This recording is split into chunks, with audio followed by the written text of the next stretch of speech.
You had your little chance to knock me out, didn't you? Couldn't do it, could you? Hit me with 10 shots in a row and couldn't do it. You too have chance. Tyson Fury delivered a verbal knockout to Oleksandr Usyk that rivaled any punch in the ring. The clash began when Usyk boldly posted an Instagram story that didn't just push boundaries, it bulldozed through them. Fury's savage reaction was so sharp, it could stand as its own highlight reel moment. Tyson, don't be afraid. I will not leave you alone. Tyson. As excitement builds for this rematch, especially after the Mike vs. Jake spectacle that tanked expectations, Usyk seems to have forgotten that boxing isn't a free-for-all circus. Fury, the self-proclaimed king of everything, may be loud, brash, and unapologetic, but one thing he won't entertain is nonsense from his opponents. I know his team are a little bit upset that they've even compared me to Vladimir Putin today. I'm not sure why, because I've been rapping Tupac. When Usyk pulled this stunt, Fury's explosive response was everything you'd expect, and it might have completely upstaged the fight itself. Fuck your team, fuck Usyk, fuck the Alex, and if you're down with Usyk, well, fuck you too, just like Tupac said. After all, this is the Gypsy King we're talking about, the man whose identity is built around being the best. But let's be real, after his first professional loss to Usyk, the cracks in his crown are starting to show. Fury's been calling it his countdown to redemption, which is just a fancy way of saying I need to win or I'm toast. Let's not sugarcoat it. His loss to Usyk was a wake-up call. Fury walked into that fight too comfortable, too cocky, and it cost him, especially during that infamous 9th round. You remember it, the round where Usyk made Fury look like he accidentally signed up for the wrong sport. It wasn't just a loss, it was a public humbling of epic proportions. For someone like Fury, who thrives on being larger than life, it must have felt like getting dunked on in front of the whole world. Now, all this talk of redemption feels like a tightrope act. Is he truly confident, or is he bluffing, hoping no one notices the panic lurking behind the bravado? Usyk's a worried man, and I've been around fighting him all my life. I can see inside the soul. He knows he's facing the best Tyson Fury, and what we've worked on, and how he is, and how he's been. The stakes couldn't be higher. This isn't just about another win on the record. It's about Fury's entire legacy, lose again, and what's left of the Gypsy King. You can't call yourself a king when your rival is holding the belt you keep losing. Fury knows this, and you can feel the pressure mounting. It's not just about fighting Usyk, it's about fighting for his identity, for his survival as the heavyweight superstar he claims to be. Meanwhile, Usyk is sitting back, cool as a cucumber, probably sipping tea, while quietly plotting Fury's downfall once again.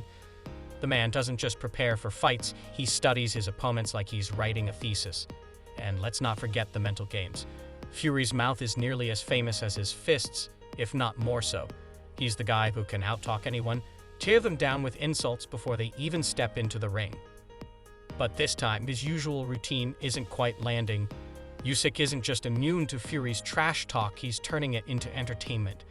The greedy belly nickname, a stroke of genius. It's not just a jab at Fury's fluctuating waistline, it's a dig at his lack of discipline, arrogance, and unpredictability.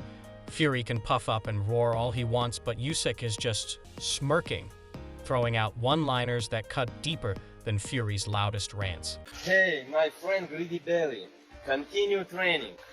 I'm rest, brother. I know. Your hard work. It's good.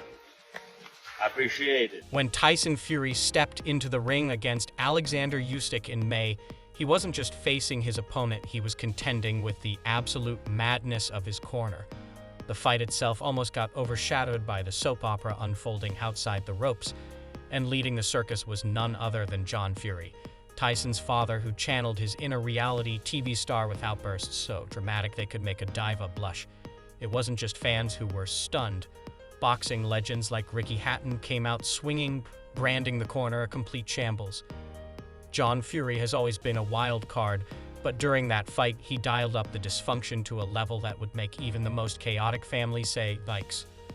While head trainer Sugar Hill Stewart tried to give clear, strategic advice, John was busy shouting his own contradictory instructions, turning what should have been a united front into a shouting match. Imagine trying to box one of the smartest fighters in the world while your corner sounds like a disorganized karaoke night. Tyson might have been trading punches with Usyk, but mentally he was drowning in the noise from his own team. Fight, but successfully replacing his mischievous father, who would always make fighting headlines than the fighters themselves. 5 rounds. Usyk is a good little fighter at middleweight and light heavyweight, maybe up and cruiser, but he can't mess with them big guys. I was shocked when he come out the... In fact, he became the talk of the boxing world after his interruption in his son's corner chaotically led to his first career loss against Oleksandr Usyk in the undisputed World Heavyweight Championship match in May. To further complicate things, he recently got into a brawl during his son, Tommy Fury's press conference, an incident which got him several trolls, most notably from Oleksandr Usyk. Oh, Little John, be quiet. This mess has raised serious questions about John Fury's role in Tyson's camp. Let's be real, when Ricky Hatton, who's been through his own share of high-stakes wars, calls it out, there's a problem. Hatton didn't just criticize, he threw down a warning. Tyson needs a steady, singular voice in his corner, not a free-for-all. But here's the kicker. Tyson's loyalty to his father is rock solid, even when it might not be in his best interest.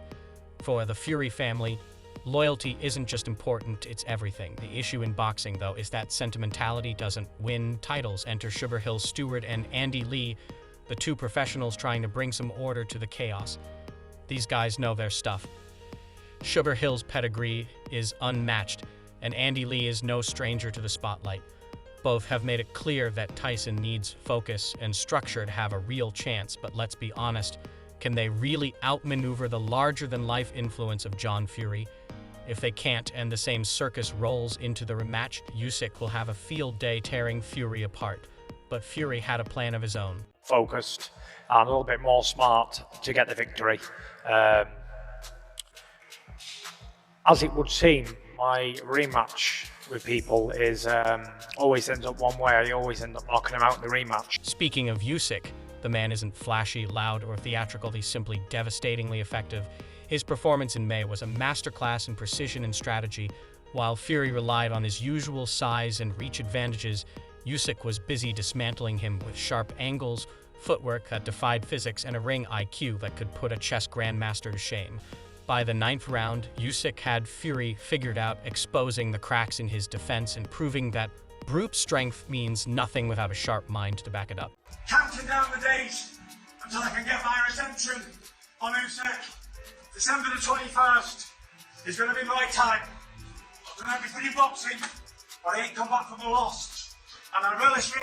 Unlike his usual custom, What makes Usyk truly terrifying is his adaptability. He doesn't walk into a fight with a rigid plan. He studies, adjusts, and evolves mid-fight. That's exactly how he flipped the script in their first bout.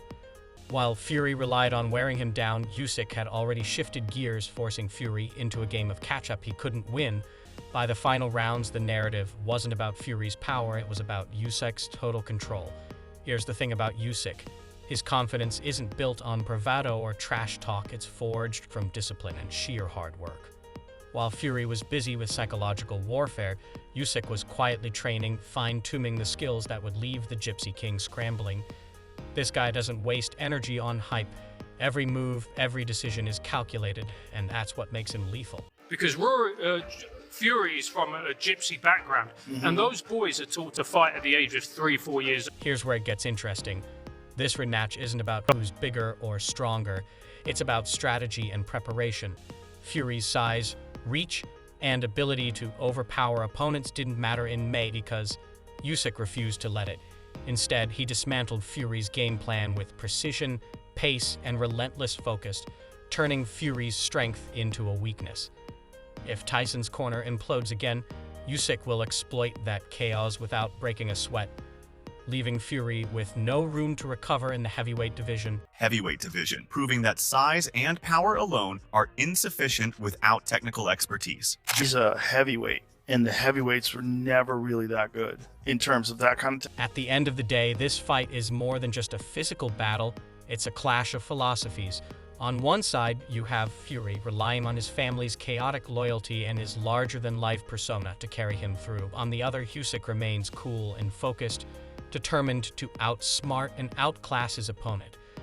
The question is, can Tyson Fury pull himself together and silence the circus? Or will Oleksandr Usyk prove once again that precision always beats pandemonium? Either way, this rematch isn't just a fight, it's a showdown for survival.